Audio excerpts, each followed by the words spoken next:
വിജേഷ്, ഈ ലോകത്തിലെ ഏറ്റവും വലിയ സ്വർണ്ണവേട്ട ഇന്ത്യയിലാണ് നടക്കുന്നതെന്നാണ് ഇപ്പോൾ വാർത്തകൾ വരുന്നത്. അതൊരു വലിയ ടെക്നോളജിയുടെ ഒരു വളർച്ച, AI അതൊക്കെ ഇതിൽ വരുന്നതല്ലേ? അതെ. അതായത് ലോകത്തിലെ ഏറ്റവും വലിയ സ്വർണ്ണവേട്ടയ്ക്ക് സമയമായി എന്ന് പറയുന്നത് പ്രമുഖ ചൈനീസ് വ്യവസായിയായിട്ടുള്ള ജാക്മയാണ്. അദ്ദേഹം പറയുന്ന പ്രധാനപ്പെട്ട ഒരു കാര്യം എന്ന് വെച്ച് കഴിഞ്ഞാൽ, ഇത്തവണ ഈ സ്വർണ്ണവേട്ട നടക്കുന്നത് ഖനികളിലല്ല, പകരം AI ഗോൾഡ് റഷ് ആണ്.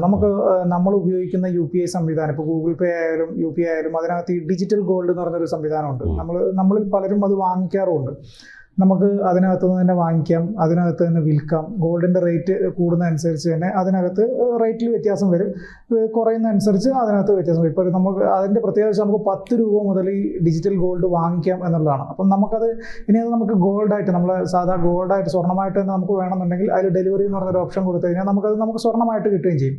ഇതിൻ്റെ ഏറ്റവും പ്രധാനപ്പെട്ട ഒരു പ്രത്യേകത എന്ന് വെച്ച് കഴിഞ്ഞാൽ, ഇത്തരത്തിൽ ഒരു AI ഗോൾഡ് റഷ്, ഏറ്റവും വലിയ സ്വർണ്ണവേട്ട അല്ലെങ്കിൽ ഡിജിറ്റൽ ഗോൾഡ് സംവിധാനത്തിൻ്റെ ഏറ്റവും പ്രധാനപ്പെട്ട ആൾ എന്ന് പറയുന്നത് നമ്മുടെ ഇന്ത്യയാണ്. നമ്മൾ ഈ ഗോൾഡ് എന്നൊക്കെ കേൾക്കുമ്പോൾ നമ്മൾ ചിന്തിക്കുക അമേരിക്ക അതുപോലുള്ള വിദേശ രാജ്യങ്ങളൊക്കെ ആയിരിക്കും ഇതുപോലുള്ള സ്വർണ്ണ ഖനികളിൽ നിന്നൊക്കെ ഈ സ്വർണം കുഴിച്ചെടുക്കുകയും അങ്ങനെയൊക്കെ ചെയ്യുന്നതിൽ ഏറ്റവും കൂടുതൽ വിദേശ രാജ്യങ്ങൾ, പല പ്രധാനപ്പെട്ട രാജ്യങ്ങളായിരിക്കും നമ്മൾ കരുതും. പക്ഷേ അല്ല, നമ്മുടെ ഇന്ത്യയിലാണ് ഏറ്റവും വലിയ AI ഗോൾഡ് റഷ് നടക്കുന്നത് എന്നുള്ളതാണ് വിവരം.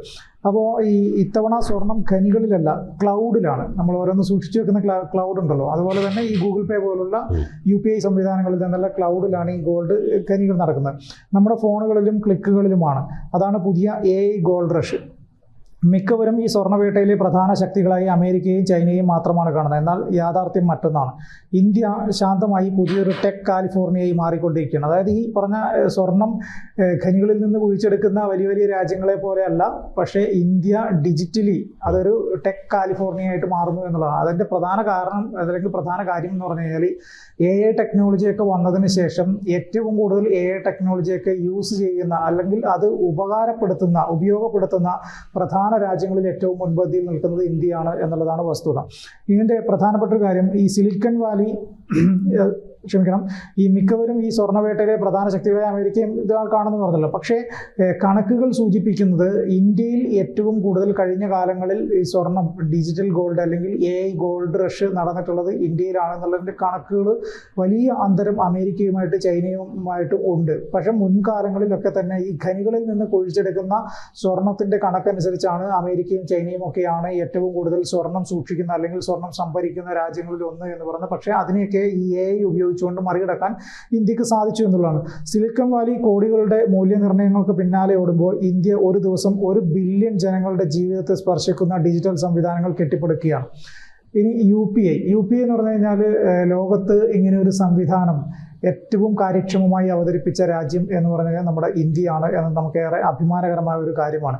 അതായത് ലോകം പ്രതീക്ഷിക്കാത്ത ഒരു ഇന്ത്യൻ അത്ഭുതമാണ് UPI. ഇപ്പം നമുക്ക് അറിയാം എന്താണ് UPI എന്ന് വെച്ച് കഴിഞ്ഞാൽ, നമ്മളെല്ലാവരും നിരന്തരം ഉപയോഗിക്കുന്ന ഗൂഗിൾ പേ, അതിലെ പ്രധാനപ്പെട്ട ഒരു കാര്യമാണ്. ഇപ്പോൾ ഫോൺ പേ അതുപോലെ നമ്മൾ സ്കാനർ ഉപയോഗിച്ചിട്ട് UPI ട്രാൻസാക്ഷൻ, നമ്മളൊരു ചായ കുടിച്ചു കഴിഞ്ഞാൽ, അല്ലെങ്കിൽ ഒരു ഓട്ടോറിക്ഷ യാത്ര ചെയ്താൽ, ഒരു മീൻ വാങ്ങിക്കഴിഞ്ഞാൽ, ഒരു 5 രൂപയുടെ 2 രൂപയുടെ 1 രൂപയുടെ സാധനം പോലും നമ്മൾ എവിടുന്ന് പർച്ചേസ് ചെയ്ത് കഴിഞ്ഞാൽ ഗൂഗിൾ പേ വഴിയോ പണ്ടന്ന് ഈ തോമസ് ഐസക്ക് ഇതുപോലെ ഡിജിറ്റൽ ഇന്ത്യ എല്ലാവർക്കും ബാങ്ക് അക്കൗണ്ട് എന്ന് പറഞ്ഞപ്പോൾ അന്ന് തോമസ് ഐസക്ക് പറഞ്ഞതാണ്, ഈ നമ്മൾ മീനൊക്കെ വാങ്ങിയിട്ട് പോയി ഇത് കൊടുക്കാൻ പറ്റുമോ എന്ന് പരിഹാസ രൂപേണ ചോദിച്ചൊരു ഡയലോഗ് ഇപ്പോഴും ഓർമ്മയാണ്. പക്ഷേ തോമസ് ഐസക്കിന് പിന്നീട് അംഗീകരിക്കേണ്ടി ഒരു ഡിജിറ്റൽ വിപ്ലവമാണ് എന്നുള്ളത് അതൊരു ശരിയായൊരു കാര്യം തന്നെയാണ്. ഡിജിറ്റൽ പേയ്മെന്റുകൾക്ക് ഇതിന് ഇനി മറ്റേ ചാർജ് വരുന്നു എന്നൊക്കെ പറയുന്നുണ്ടെങ്കിൽ പോലും അത് എത്രത്തോളമാണ് എങ്ങനെയാണ് എന്നതിനെ കുറിച്ചൊന്നും തീരുമാനമാക്കിയിട്ടില്ല. പക്ഷേ ആ ഒരു വിപ്ലവം, കാരണം ഈ പ്രിന്റഡ് നോട്ടുകളുടെ കാലം കഴിഞ്ഞു എന്നുള്ളൊരു കാര്യം മനസ്സിലാക്കുന്നതനുസരിച്ച് തന്നെ ഡിജിറ്റലി പണമിടപാടുകൾ നടത്തുക, എല്ലാം അക്കൗണ്ട് ത്രൂ ട്രാൻസാക്ഷൻ നടത്തുക എന്നതിൻ്റെ ഒരു ഗുണകരമായ ഒരു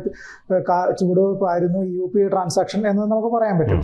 അപ്പോൾ ഈ AIയുടെ കാര്യത്തിൽ ഏറ്റവും മികച്ച അൽഗോരിതം ആരുടേതാണെന്നല്ല, മറിച്ച് ഏറ്റവും അർത്ഥവത്തായ ഡാറ്റ ആരുടെ കൈവശമുണ്ടെന്നതാണ് പ്രധാനം.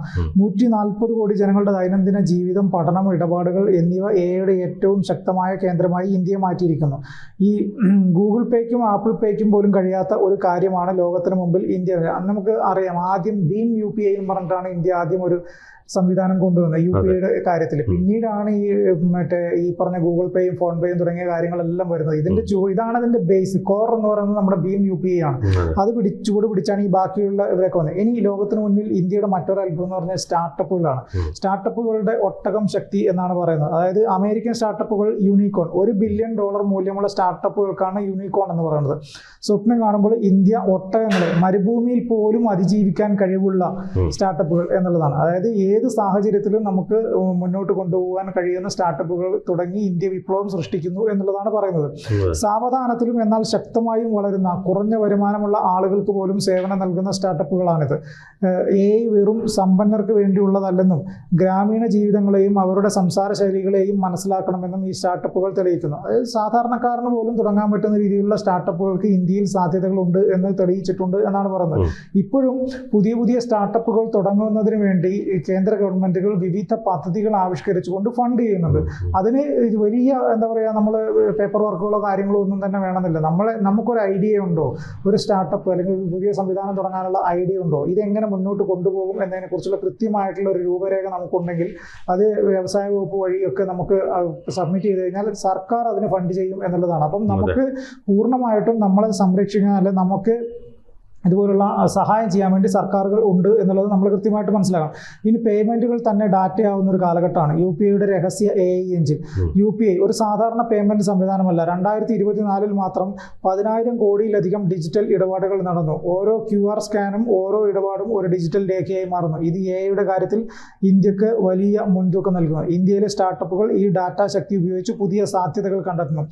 നമ്മൾ തന്നെ ഒരു ദിവസം UPI വഴി, അതായത് ഗൂഗിൾ പേ വഴിയൊക്കെ നമ്മൾ ഒരു ദിവസം മിനിമം ഏറ്റവും ചുരുങ്ങിയത് ഒരു 10 തവണയെങ്കിലും ട്രാൻസാക്ഷൻ നടത്തും. 140 കോടി ജനങ്ങളിൽ പോട്ടെ 100 കോടി ജനങ്ങൾ ഒരു ദിവസം 10 ട്രാൻസാക്ഷൻ നടത്തി കഴിഞ്ഞാൽ ഈ 10,000 കോടിയൊന്നും അല്ല ഒരു വർഷം വരിക, അല്ലേ? അതിലും എത്രയോ കോടിക്കണക്കിന് വരും. അവർ ഏകദേശ കണക്ക് മാത്രം കൊടുത്തു എന്ന് മാത്രമല്ല. ഇനി ഫിൻടെക്, ഫോൺ പേ, ഭാരത് പേ തുടങ്ങിയ ആപ്പുകൾ ചെറിയ വ്യാപാരികളെ പോലും ഡിജിറ്റൽ ലോകവുമായി ബന്ധിപ്പിച്ചു. ഇനി വിദ്യാഭ്യാസ മേഖലയിലാണെങ്കിൽ ബൈജൂസ്, അൺ അക്കാദമി തുടങ്ങിയവ ലോകത്തിലെ ഏറ്റവും വലിയ ഡിജിറ്റൽ ക്ലാസ് മുറികളായി മാറി. ആരോഗ്യ മേഖലയിലാണെങ്കിൽ ഗ്രാമങ്ങളിലേക്ക് പോലും ഡയഗ്നോസ്റ്റിക് സേവനങ്ങൾ എത്തിച്ചുകൊണ്ട് AIക്ക് അമൂല്യമായ ഡാറ്റ ശേഖരിക്കുന്നു. ഇനി ചിപ്പുകളും AI ഡാറ്റയും. NVIDIA പോലുള്ള ആഗോള ഭീമന്മാർ ഇന്ത്യയിൽ നിക്ഷേപിക്കുന്നത് വെറും ചിപ്പുകൾ വിൽക്കാൻ മാത്രമല്ല, വിലമതിക്കാനാകാത്ത ഡാറ്റ ശേഖരിക്കാൻ കൂടിയാണ്. നമുക്കറിയാം, ഈ വിദേശ രാജ്യങ്ങളിൽ നിന്ന് ഇന്ത്യയിലേക്ക് ഓരോ കാര്യങ്ങൾക്ക് വേണ്ടിയിട്ട് ഡിജിറ്റലി അവർ ഇടപാടുകൾ നടത്തുമ്പോൾ നമ്മുടെ രാജ്യത്തെ ഡാറ്റകൾ ശേഖരിക്കുന്നു എന്ന പരാതികൾ പലപ്പോഴും നേരിടുന്നു. അതായത് നമ്മുടെ സ്വകാര്യത മറ്റുള്ളവർ കൊണ്ടുപോകുന്നു എന്നുള്ള പലപ്പോഴും വരാറുണ്ട്. അങ്ങനെയുള്ള സാധ്യതകളെല്ലാം തന്നെ ഇന്ത്യ പൊളിച്ചെടുക്കുന്നു എന്നുള്ളതാണ് നമ്മൾ മനസ്സിലാക്കാൻ.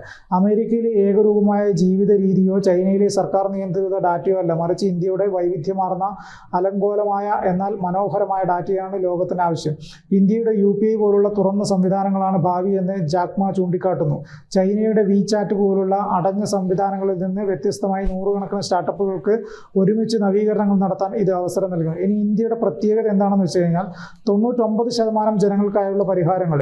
ഇന്ത്യയിലെ സ്റ്റാർട്ടപ്പുകൾ സമ്പന്നർക്ക് വേണ്ടി മാത്രമല്ല സാധാരണക്കാർക്ക് വേണ്ടിയും ഉൽപ്പന്നങ്ങൾ വികസിപ്പിക്കുന്നു. യുവജനങ്ങളുടെ ഊർജ്ജം എന്താണെന്ന് വെച്ചാൽ 28 വയസ്സാണ് ഇന്ത്യയുടെ ശരാശരി പ്രായം. യുവജനങ്ങളുടെ ഈ ക്രിയാത്മകതയും വെല്ലുവിളിയും ഏറ്റെടുക്കാനുള്ള ധൈര്യവുമാണ് ഇന്ത്യയുടെ കരുത്ത്. ആഗോള സാധ്യത എങ്ങനെയാണെന്ന് നോക്കിക്കഴിഞ്ഞാൽ ബീഹാറിലെ ഒരു ഗ്രാമത്തിലെ പ്രശ്നം പരിഹരിക്കാൻ ഉണ്ടാക്കുന്ന ഒരു AI ആപ്ലിക്കേഷൻ ആഫ്രിക്കയിലോ ബ്രസീലിലോ പോലും ഉപയോഗിക്കാൻ സാധിക്കും എന്നുള്ളതാണ്. ഇനി ജാക്മയുടെ പാഠങ്ങൾ. ജാക്മ എന്ന് പറയുന്നത് ചൈനയിലെ ഏറ്റവും വലിയ വ്യവസായിയാണ്.